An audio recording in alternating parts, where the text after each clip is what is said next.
Boa noite. Há 80 anos, mais precisamente no dia 28 de julho de 1938, chegava ao fim o reinado do personagem mais temido na história do cangaço do Nordeste brasileiro. Na grota de Angico, no sertão do estado de Sergipe, o bando de Virgulino Ferreira foi emboscado e o tiroteio culminou com a morte de vários cangaceiros, além da dupla Lampião e Maria Bonita. A história do cangaço desperta o interesse de pesquisadores de várias partes do mundo, com dezenas de livros publicados.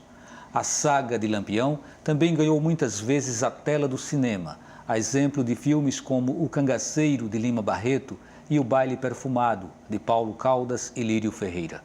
Agora é a vez de você acompanhar na TVU o reinado de Lampião no Raso da Catarina. Dirigida por Luiz Lourenço, a série de 5 episódios estreou sábado, 21 de julho. E para falar sobre a vida de Lampião, recebemos Saulo Gomes, professor de História. Seja bem-vindo, Saulo. Muito obrigado. Temos também o Jovenildo Pinheiro de Souza, pesquisador do tema cangaço. É um prazer estar com você aqui, Jovenildo. É Luiz Lourenço, que é diretor da série O Reinado de Lampião no Raso da Catarina. O número de WhatsApp para você enviar perguntas ou sua opinião é 81 98830 7098. E para você acompanhar o programa em tempo real, o endereço eletrônico é o www.ufpe.br/NTVRU. Bem, mais uma vez, né? Sejam todos bem-vindos ao programa. Muito obrigado. Eu queria começar com um pequeno trecho de uma passagem no livro do escritor e jornalista Luiz Luna, no livro Lampião e seus Cabras. Ele fala: ninguém nasce Lampião, Hitler ou Mussolini, como ninguém nasce Marx, Pasteur ou São Francisco de Assis. Tudo se origina e se desenvolve de acordo com as condições que o ambiente oferece, em proporção aos fatos bons ou maus que a situação costuma criar. As pessoas são forjadas no meio ou existe algo relacionado à índole que também pesa muito, Saulo Gomes? O homem é a sua circunstância, né? Só que a gente está falando de um personagem totalmente diferente de tudo que você possa imaginar. A gente está falando de um homem que foi excepcional em tudo que fez. Inclusive, o que ele fez com menos talento foi brigar. Onde ele se destaca. Quando se debate Lampião, se debate muito a questão do Lampião no enfrentamento do tiro. E Lampião era muito mais do que isso. Lampião era um grande dançarino, um grande comerciante, um grande animador de festas, um glosador, um poeta, um vaqueiro. Era conhecido amansador de burro, toda a família Ferreira. Eles eram talentosíssimos. Por isso que eles se destacaram numa luta onde todos tinham um lado Lampião de brigar. Homens valentes, homens feras, mas nenhum tinha um lado Lampião criativo, artista, dançarino, animador, respeitado de palavra, comerciante. Para você ter uma ideia, Lampião tinha mais de 120 coiteiros coronéis. Quase ninguém fala nisso, porque ainda hoje as elites que ele enfrentou comandam as suas regiões. Você pega 80 anos agora do massacre, você viaja nas cidades por onde ele andou, que continuam as mesmas bases econômicas, os mesmos coronéis, os mesmos ditames. E qual a razão desse homem? Quando você citou aí... Isso, a formação desse homem. Né? Ele era um homem culto. Lampião lia o Tico-Tico, uma revistinha do quadrinho, que o Rui Barbosa lia. Lampião lia o Globo. Lampião era um homem formado. Lampião não era um imbecil, cara. Lampião era um homem de uma palestra agradabilíssima. E os piores inimigos do Lampião reconheciam uma coisa que, por sertão, é o maior orgulho do mundo, um homem de palavra. E evitou as brigas. A mãe dele, a dona Maria Lopes, era a que tinha um gênio de cascavel, como a gente tem no sertão. O pai dele, seu Zé Ferreira, era calmo. Eles saem da Engazeira, da fazenda dele, vizinho de Zé Saturnino, vão para o Poço do Negro. Do Poço do Negro eles saem para evitar briga. E vão para Lagoas e lá matam o pai dele, um cara daqui da elite pernambucana. Entendeu? Então vamos fazer o seguinte, vamos agora pegar um pouco a história mesmo, né, um pouco da biografia do Lampião, né, a partir do nascimento, que inclusive é complexo, né? Alguns autores falam de uma data, outros falam de outro, né? É dia 4 de junho, é 7 de julho, né? Tem mais várias outras datas que você disse que já havia encontrado, né, Jovenil? Anos de 1900, né? São, exatamente, tem essa parte nebulosa do nascimento dele, mas que essa que acabamos de citar, de 1928, é a mais, pelos meus estudos, A de 7 de julho de 1897, né? Aproximada, a mais correta, né? Que a de 1900 não tem nenhum sentido. Foi uma citação de um cordelista, né? Fez uma poesia lá do cordel e citou, no ano de 1900 nasceu Lampião. Tá, fala um pouco sobre essa origem dele, né? Onde ele nasce, né? A cidade é Vila Bela, né? Que atualmente é Serra Talhada, não é isso? Agora, em que núcleo familiar ele nasce? E isso talvez faça a gente começar a entender um pouco as circunstâncias que envolveram a vida desse personagem. O núcleo familiar era composto não, pelo João, não, que era o pai, a mãe, não, e os irmãos. Os irmãos Antônio, Livino, Lampião Ezequiel, era o terceiro, né? Da prole. Da prole, né?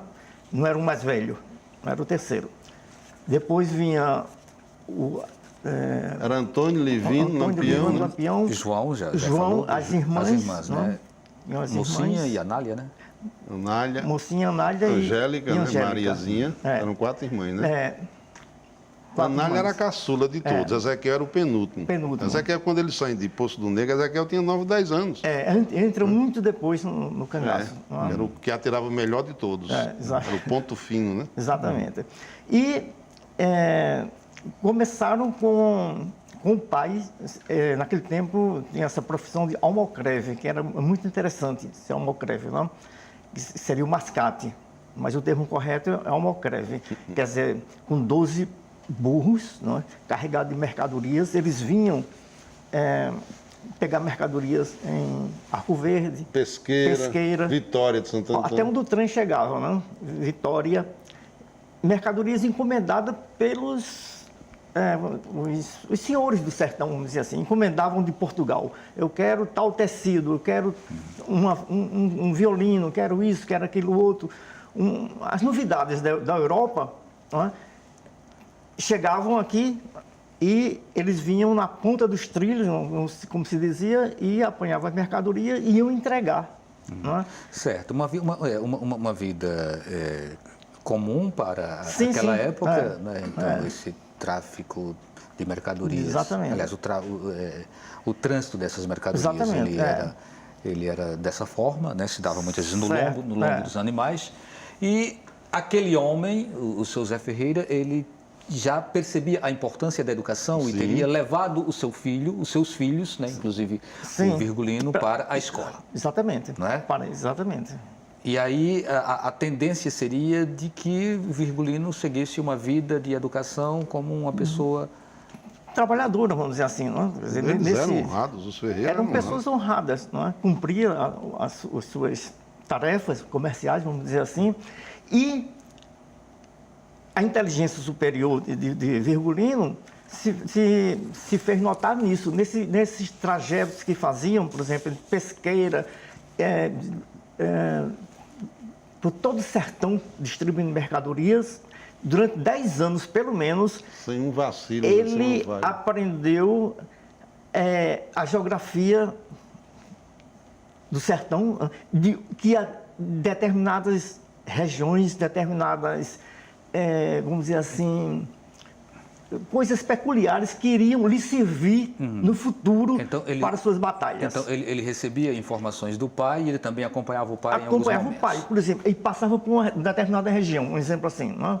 Por exemplo, em Serra Grande, onde décadas depois ele iria travar o maior combate até hoje. A gente fala sobre ela daqui a pouquinho. Em Pernambuco. Né?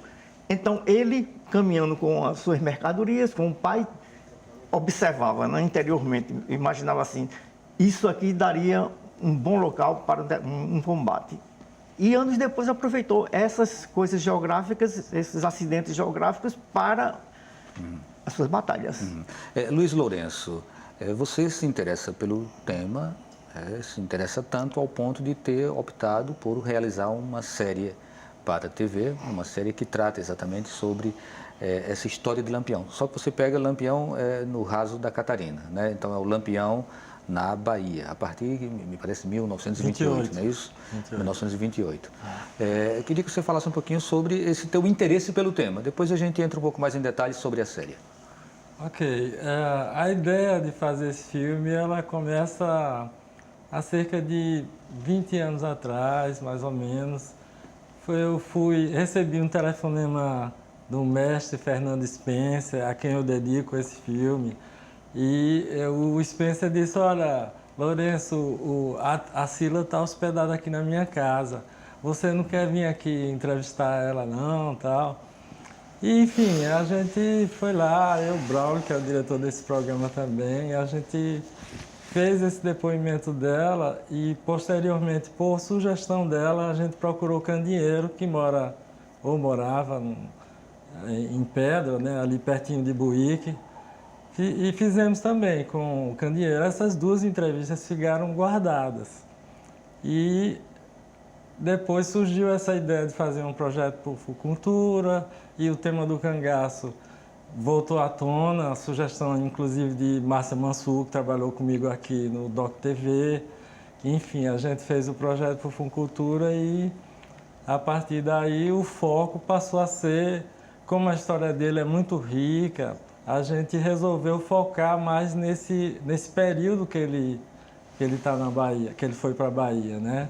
Então, basicamente, a gente teve muita sorte. O Plínio Varjão, que participa do nosso filme, ele é filho de uma família de coiteiros lá do Raso da Catarina.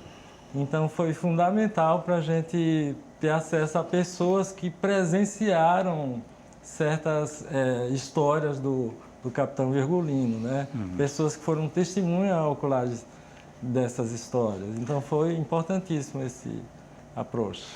Saulo, você fala com muita empolgação de Virgulino, né? Assim, por conta dessa identidade, dessa identidade com o nosso jeito pernambucano de ser, né? Com o aprendizado que ele tem também.